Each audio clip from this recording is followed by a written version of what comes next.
Академа. Сәлем достар, сіздермен бірге студент подкасты. Бүгінгі тақырыпта біз қызықты және кейде даулы тақырыптардың бірі салт дәстүр туралы айтамыз. Ол бүгінгі жастар өмірінде қаншалықты керек, ескі ме әлде маңызы бар ма? Сонымен бірге бізде бүгінгі таңда подкастта қонақта Нұрлан Наурызәлиев Асқарұлы, тележүргізуші, режиссер және де журналистика факультетінің оқытушысы, және де біз Қарақат Әшірхан және де Батырқұл Ануар, мен Мұсаева Арайлым. Енді алдымен ең бірінші сұрағым, сіздер үшін дәстүр деген не? Жалпы салт дәстүр ол әрбір жердің бетіндегі халықтың, ұлттардың ғасырлар бойы қалыптасқан рухани өміріндегі мәдени жиынтығы деп айтсақ та болады. Мысалы, ұлттық өнері, ән күйі болуы мүмкін. Дәстүрлі ән дейді, дәстүрлі күй, тағамдары болуы мүмкін. Медицина, ғылымда болады, өнерде болады. Сенім, наным сенімінде болады. Осыны біз жалпы салт дәстүр деп айтамыз. Ол атадан балаға беріліп, халықтардың өнерін көрсететін болғандықтан, әрбір ұлттың өзінің салт дәстүрі ерекше болып келеді. Мысалы, біздікі басқа, батыс жақтың дәстүрі басқа,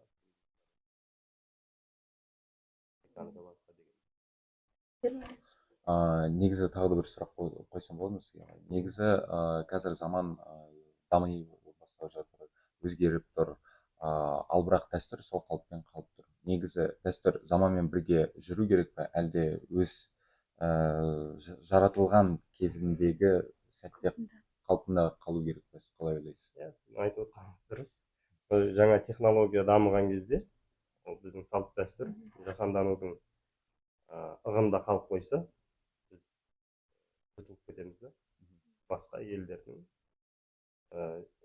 технологиясына болмаса солардың дәстүріне жұтылып кетеміз. Сондықтан біз осындай уақытта өзіміздің дәстүрімізді әрдайым жаңа технологияның мүмкіндіктерін қосып, ескі бұрынғы соқпақты сүрлеуді бұзбай, оны жаңғырта отырып, жаңа технологиямен ұрпақтың санасына сіңіруге.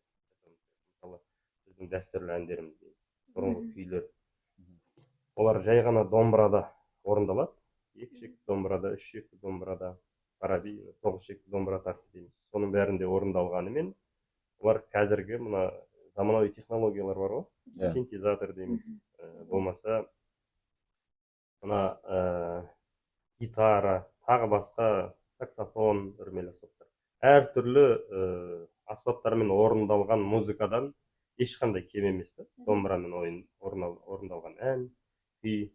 Сондықтан оны сол қалпын сақтай отырып, бұрынғы бабаларымыз көрсеткен өнерін, сақталған дүниені, халық әндерін, авторлық әндерді, күйлерді сақтай отырып, жаңғыртып, ұрпақтың санасына сіңіру керек.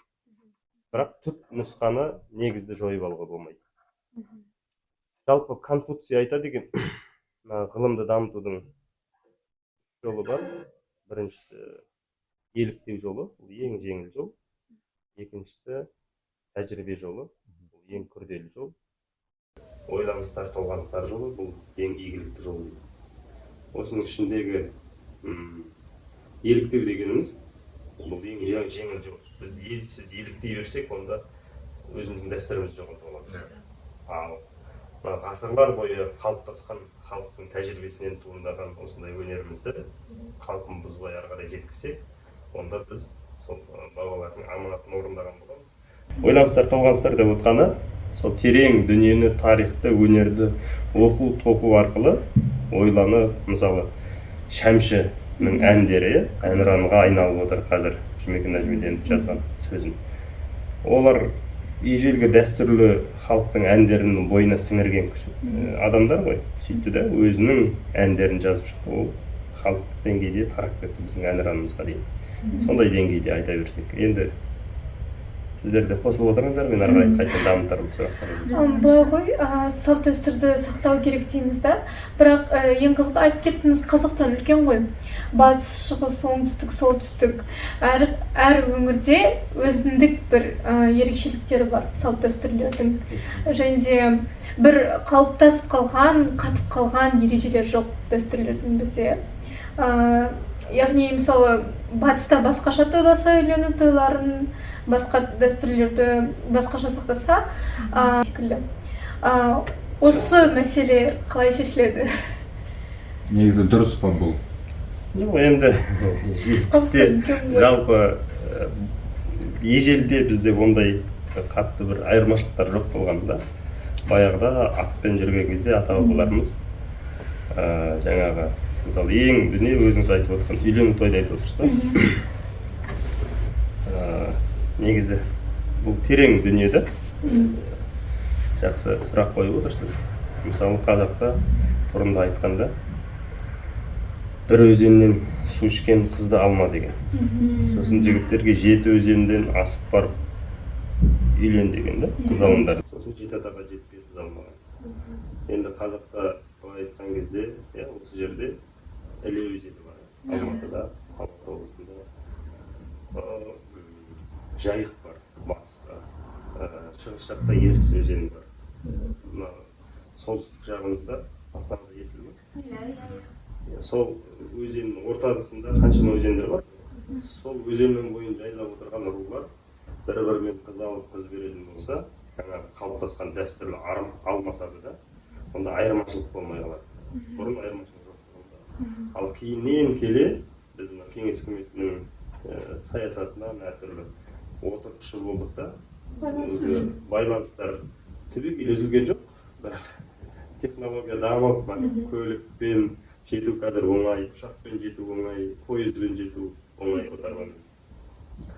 Сонда да біз кеңес жүйеде қалыптасқан дүниемен әркім өзінің ауылында отырып үйленіп, өзінше тойлайтын болса, ортақ дәстүрді жойылып, жеке-жеке бір рудың ішіндегі ерекшеліктері пайда болады. Негізі біздің халқымызда, мысалы, біз бір-ақ тілде сөйлейміз ғой, жер үлкен болғанымен, кейбір ерекшеліктер бар, бір сөзді бір жерде шалбар, екіншіде сын деген сияқты.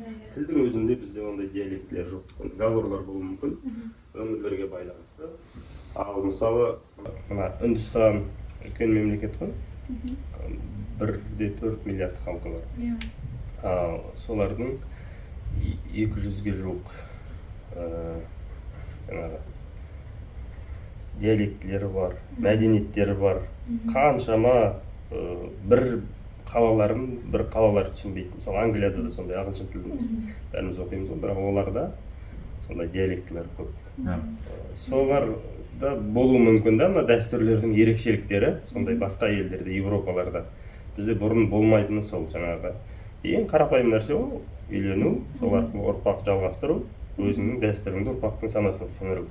Сол кезде бір ғана куәсін айтайын, мысалы Қыз Жібек пен Төлегеннің оқиғасы. Төлеген Ақ теңіздің бойынан келді дейді, Жайықтың бойынан.